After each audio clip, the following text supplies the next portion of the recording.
Hey all, happy Monday. It's me, Andrew Nelson, just here for a quick chat on buffoonery I've actually seen on opposite ends of the spectrum today while just reviewing kind of my daily morning stuff in the autonomous vehicle space. Um, I was dealing with somebody in Switzerland who seems to think that Tesla is currently quote unquote overvalued because him and his equity research team ran a DCF model, and lo and behold, just the market cap for electric vehicles is, and it's like, I'm sorry, you're missing the entire point and thesis for the valuation of Tesla. Now, am I saying that Tesla's stock price doesn't deserve a retracement at some point, given the momentum and how quickly it's shifted up? No, it certainly does. Um, but the valuation is still probably pretty undervalued for a market leader in a greenfield space, emerging technology that will completely disrupt the world in the way that we're thinking about it. I think it's a complete mistake on him and his team's part to actually call it an electric vehicle company. Um, that's just ignoring large swaths of the bigger picture and why investors are so enthused. Likewise, however, I was going through my morning news and I see number one trending on Seeking Alpha was that Lucid Motors was a phenomenal SPAC EV offering. The ticker that they're going to convert under is CCIV. I can't tell you how garbage I currently perceive Lucid Motors to be. Um, I also equally was frustrated with this person's ideation that Lucid Motors was a great EV offering. These companies aren't going to make billions off of, electrification of their vehicles. It's just, sorry, I don't have to put gas in my car. That's like a nice one, but I still have to pay for charging, and the electricity costs are still going to go up, and so there's some equivalency there. The idea that cars and trucks will no longer have to actually have active drivers to transport people and goods around the world um, is a completely new paradigm. We're getting to the point where there's talk that in 15 years or so we could have enough cars with V2X communication that we could see a no longer need for stoplights. Imagine Uber and Lyft with no drivers. Completely autonomous vehicles are delivering food and pizza to your doorstep. And then you have to go ahead and think about, well, what happens when you can summon a car whenever you need? It can drive you wherever you want. You don't need to be behind the wheel. You can still focus on the work that you're doing, or playing Candy Crush or whatever you feel like.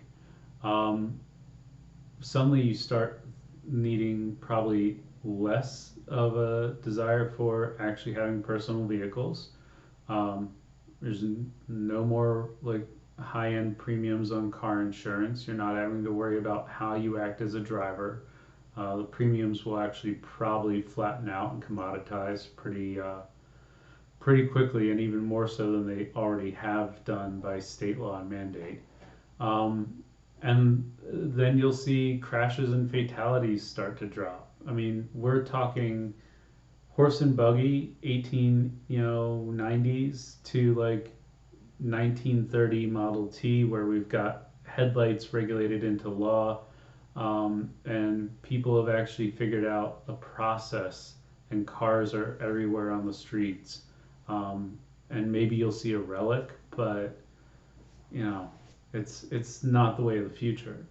Um, Both of these guys simply miss the mark in their analysis, and they think that battery capacity, while certainly a limiting factor and a challenge that we're having to work towards, um, is the end all be all of the game, and it's just not. I mean, really grateful that we're moving away from cobalt and that we're actually hopefully going to increase range and storage capacity, um, and make it so that it's a quicker charging time, which is why, by the way, I'm actually long on Tesla, not long on call options, but just the underlying shares.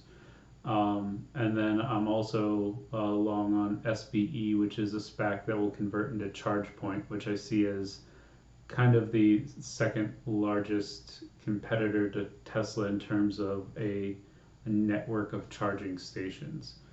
Um, which, by the way, those charging stations could be rendered completely useless if we get battery ranges long enough with great enough efficiency over a long enough period of time.